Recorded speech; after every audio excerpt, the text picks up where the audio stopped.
ವಿಜಯ್ ದೇವರಕೊಂಡ ರಶ್ಮಿಕಾ ಮಂದಣ್ಣ ರಹಸ್ಯವಾಗಿ ನಿಶ್ಚಿತಾರ್ಥ ಮಾಡಿಕೊಂಡಿದ್ದಾರೆ ಎಂಬ ಸುದ್ದಿ ಭಾರೀ ಚರ್ಚೆಗೆ ಗ್ರಾಸವಾಗಿತ್ತು. ಇದರ ಬೆನ್ನಲ್ಲೇ ಈ ಸ್ಟಾರ್ ಜೋಡಿಯ ಮದುವೆಗಾಗಿ ಅವರ ಅಭಿಮಾನಿಗಳು ಕಾತುರದಿಂದ ಕಾಯುತ್ತಿದ್ರು. ಇದೀಗ ರಶ್ಮಿಕಾ ಮಂದಣ್ಣ ಮತ್ತು ವಿಜಯ್ ದೇವರಕೊಂಡ ಮದುವೆ ಯಾವಾಗ ಎಂಬ ಪ್ರಶ್ನೆಗೆ ಉತ್ತರ ಸಿಕ್ಕಿದೆ.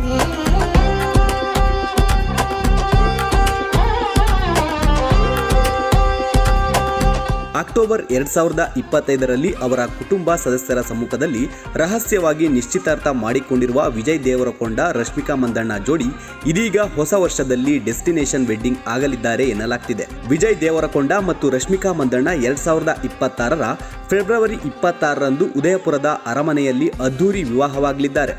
ಇದು ದಕ್ಷಿಣ ಭಾರತದ ಸಿನಿ ತಾರೆಯ ಅದ್ದೂರಿ ವಿವಾಹವಾಗಿರಲಿದೆ ಎಂದು ಹೇಳಲಾಗ್ತಿದೆ. ರಾಜಸ್ಥಾನದ ಉದಯಪುರದ ಅರಮನೆಯಲ್ಲಿ ಜರುಗಲಿರುವ ವಿಜಯ್ ದೇವರಕೊಂಡ ಮತ್ತು ರಶ್ಮಿಕಾ ಮಂದಣ್ಣ ಮದುವೆಗೆ ಕುಟುಂಬಸ್ಥರು ಮತ್ತು ಆಪ್ತ ವರ್ಗದವರಿಗಷ್ಟೇ ಆಹ್ವಾನ ನೀಡಲಾಗುವುದು. ಈ ಅದ್ದೂರಿ ವಿವಾಹದಲ್ಲಿ ಯಾವುದೇ ಸೆಲೆಬ್ರಿಟಿಗಳಿಗೆ ಆಹ್ವಾನವಿರುವುದಿಲ್ಲ ಎಂದು ತಿಳಿದುಬಂದಿದೆ.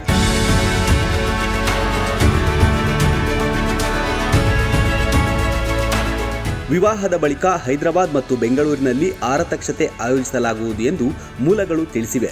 ವಿಜಯ್ ದೇವರಕೊಂಡ ಮತ್ತು ರಶ್ಮಿಕಾ ಮಂದಣ್ಣ ವಿವಾಹ 2026ರ ಫೆಬ್ರವರಿ 26ರಂದು ನಡೆಯಲಿದೆ ಎಂದು ಮೂಲಗಳಿಂದ ಮಾಹಿತಿ ಲಭ್ಯವಾಗಿದ್ದರೂ ಈ ಬಗ್ಗೆ ಅವರಾಗಲಿ ಅಥವಾ ಅವರ ಕುಟುಂಬದವರಾಗಲಿ ಎಲ್ಲಿಯೂ ಅಧಿಕೃತ ಹೇಳಿಕೆ ನೀಡಿಲ್ಲ. Bureau report, boss TV Kannada. Latest ಹಾಗೂ ಇಂಟ್ರೆಸ್ಟಿಂಗ್ ಸುದ್ದಿಗಳಿಗಾಗಿ ಬಾಸ್ ಟಿವಿ ಕನ್ನಡ ಚಾನೆಲ್ನ ಸಬ್ಸ್ಕ್ರೈಬ್ ಮಾಡಿ. ಹಾಗೆಯೇ ಬೆಲ್ ಐಕಾನ್ ಪ್ರೆಸ್ ಮಾಡಿ. ಇದರ ಜೊತೆಗೆ ಫೇಸ್ಬುಕ್, ಇನ್ಸ್ಟಾಗ್ರಾಮ್, ಎಕ್ಸ್ನಲ್ಲೂ ಮಿಸ್ ಮಾಡದೆ ಫಾಲೋ ಮಾಡಿ.